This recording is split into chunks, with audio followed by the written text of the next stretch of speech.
ومن سيئات أعمالنا من يهده الله فلا مضل له ومن يضلل فلا هادي له وأشهد أن لا إله إلا الله وحده لا شريك له وأشهد أن محمدا عبده ورسوله الذي أرسله بالحق بشيرا ونذيرا وداعيا إلى الله بإذنه وسراجا منيرا وقد قال الله تعالى في كلامه المجيد والفرقان الحميد أعوذ بالله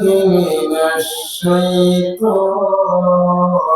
الرجيم بسم الله الرحمن الرحيم يا بني أقم الصلاة وأمر بالمعروف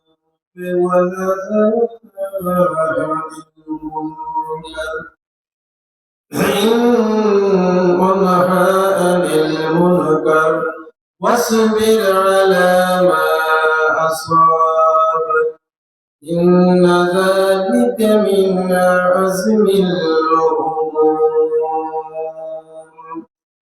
وقال الله تعالى أيضا في شان حبيبه إن الله وملائكته يصلون على النبي يا أيها الذين آمنوا صلوا عليه وسلموا تسليما اللهم صل على سيدنا مولانا محمد وعلى آله سيدنا مولانا محمد بشرايك وكبر اللهم صل على سيدنا مولانا محمد وعلى آله سيدنا مولانا যখন যুগ যুগান্তরে খুশবু চড়ায় যখন যুগ যুগান্তরে খুশবু চড়ায় कैसे फूल मदर कैसे फूल मदर मनेरी प्रदाय जबुल जुगन करे खुशबू चढ़ाए अल्लाहुम्मा सल्ली अला सय्यिदिना मौलाना محمد وعلى آل سيدنا مولانا لا إله إلا الله لا إله إلا الله لا إله إلا الله لا إله إلا الله لا إله إلا الله لا إله إلا الله لا إله إلا الله لا إله إلا الله لا إله إلا الله لا إله إلا الله محمد رسول الله صلى الله عليه وسلم رب اشرح لي صدري ويسر لي أمري واحلل عقدة من لساني يفقهوا قولي آمنت بالله ورسول الله صلى الله عليه وسلم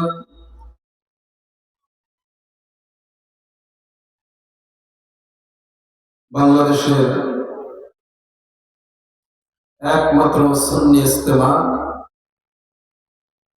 সাইফিয়া দরবার শরীফ কর্তৃক আয়োজিত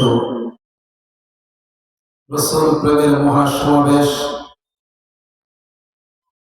3 দিন ব্যাপী এই সুন্নি ইজতেমা আজকে প্রথম দিনের এই তৃতীয় অধিবেশনে নামাজ ইশা শেষ করার মতো মহান আল্লাহ তাবারক ওয়া তাআলা আমাদেরকে সৌভাগ্য দিয়েছেন, সৌভাগ্য করেছেন। নামাজ শেষ করে আমরা আজকের কর্মসূচি অনুযায়ী ইশার নামাজের পরে আজকের এই বিশাল সুন্নি ইজতেমা প্যান্ডেলে আমাদেরকে বসার জন্য আলোচনার মঞ্চ এবং প্যান্ডেলে বসতে মহান আল্লাহ তাবারক ওয়া তাআলা সৌভাগ্য দান করেছেন। সেই জন্য মহান রবের দরবারে আমরা শুকরিয়া আদায় করি, আলহামদুলিল্লাহ। লাখ কোটি দরুদ এবং সালাম প্রেরণ করি দুজাহানের নবী আকায়ে নামদার তাজদার মদিনা কলবে সিনা নূরে মুজাসসাম শফিউল মুজনবিন আনিসুল গারিবিন রাহাতুল আশিকিন ফকরে মওজুদাত নূরে মুজাসসাম নবী মুহাম্মদ রাসূলুল্লাহ সাল্লাল্লাহু আলাইহি ওয়াসাল্লামের নূরানী কদম মুবারকে সোনার মদিনায় সকলে এক বাক্যে বলি সাল্লাল্লাহু আলাইহি ওয়াসাল্লাম। আমরা সালাম এবং মহান রবের দরবারে কামনা করছি আমার প্রাণ প্রিয় মুর্শিদ কিবলার বাবাজান কিবলার রূহের পরে আজকে আমাদের দরুদ দোয়া সালাম কোরআন শরীফ তেলাওয়াতের সওয়াব যেন মহান আল্লাহ তাবারক ওয়া তাআলা আমার প্রাণ প্রিয় মুর্শিদ কিবলার নূরানী কদমে যেন পৌঁছিয়ে দেন, সকলে বলি আমিন। আল্লাহ পাক আমার মুর্শিদ কিবলাকে যেন জান্নাতের শ্রেষ্ঠ মাকাম যেন দান করে, বলি আমিন। আমার মুর্শিদ কিবলার নজর কলমের বদৌলতে আল্লাহ রাব্বুল আলামিন যেন আজকে আমাদের যারা সাইফিয়া দরবার শরীফের খাদেম ও আশিক এবং জাকিরিন আমাদেরকে আল্লাহ পাক যেন আল্লাহর মাকবুল বান্দা হিসেবে কবুল করে দুনিয়া এবং আখিরাতের উপর জাহানের যেই আমরা যেন পাত্র সংগ্রহ করতে পারি, মহান আল্লাহ তাবারক ওয়া তাআলা আমার মুর্শিদ উসিলা যেন আল্লাহ তৌফিক দেন, বলি আমিন। ব্রাদারানে মিল্লাত আশিকের তরিকত নামাজ ইশা আমরা শেষ করছি। এই নামাজ ইশাটা আল্লাহ পাকের সর্বশ্রেষ্ঠ ইবাদত, নির্দেশিত ইবাদত।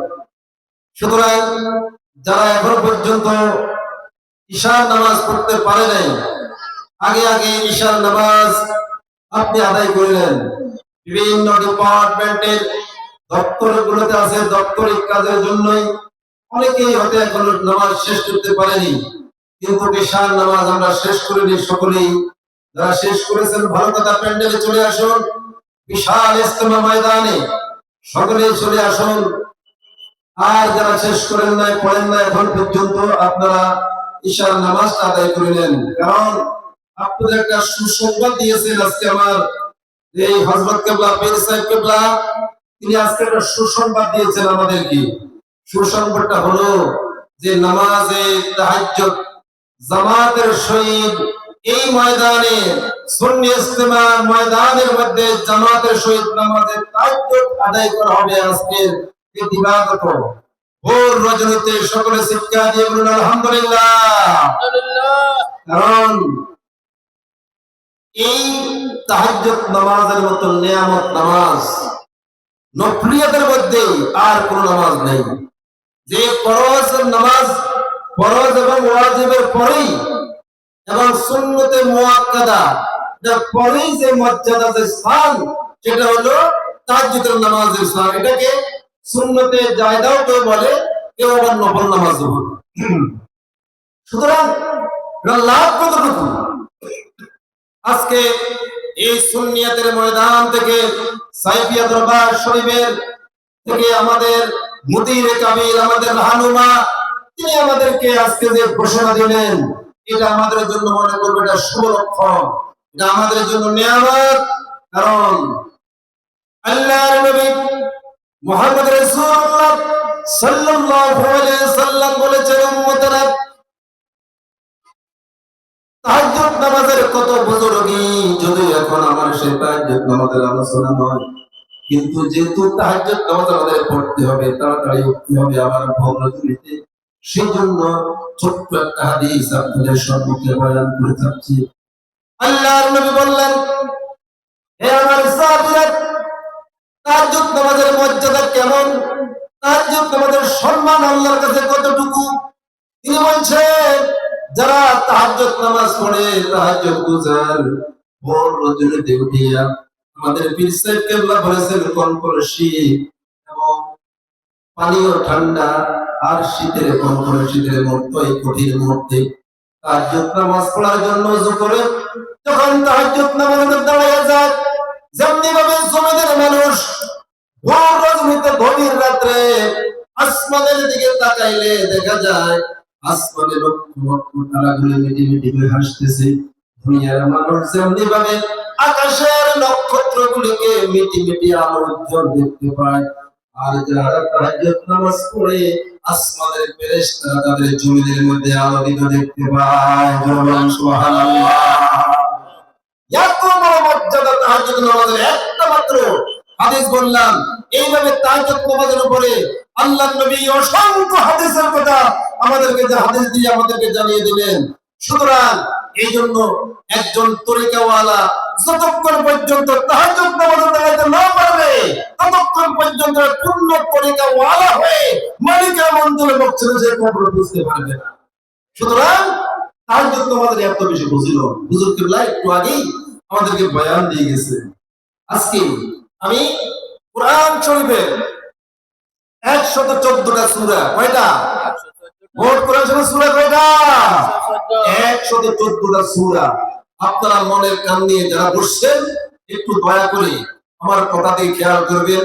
আর অনেকে শুয়ে আছেন, এদেরকে শোয়ার থেকে উঠাই দেন, এখন শোয়ার কিন্তু সময় নয়, কারণ এখনো হবে মাত্র বাজতেছে 8:30। এখনো বিশাল রাত্র হয়ে গেছে। যারা শুয়ে আছে তাদেরকে ঘুম পাড়ানোর থেকে উঠাই দেন নামাজ পড়ার জন্য, কারণ আপনাদের অনেক কাজ আছে, আপনার খাওয়া দাওয়ার ব্যাপার আছে।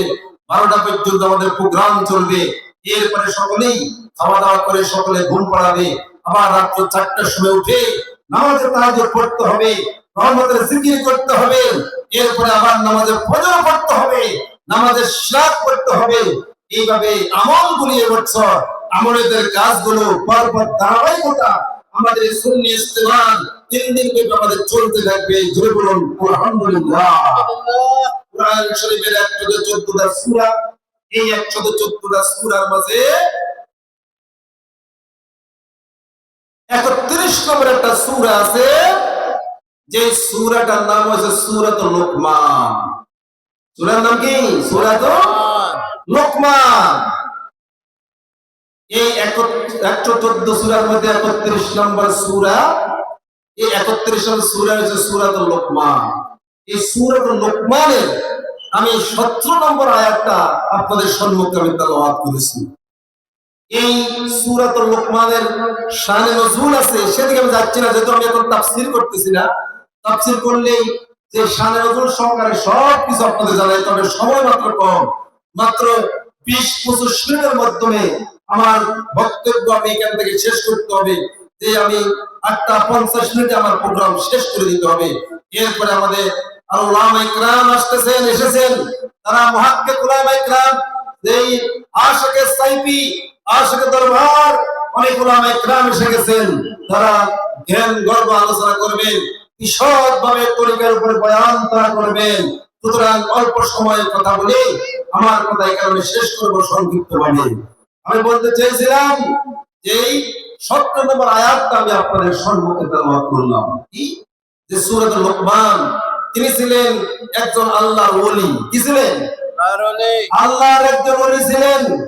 লুকমান যাকে হাকিম বলা হয়, কারণ তার কতগুলো উপদেশ, তার কতগুলো কাজ আল্লাহর কাছে এত বেশি পছন্দ হয়েছে, যার কারণে আল্লাহ পাক আল্লাহর 30 পারা কোরআনের মধ্যেই একটা ব্যক্তির নাম জাল্লা লিপিবদ্ধ করেছেন। জোরে বলো সুবহানাল্লাহ।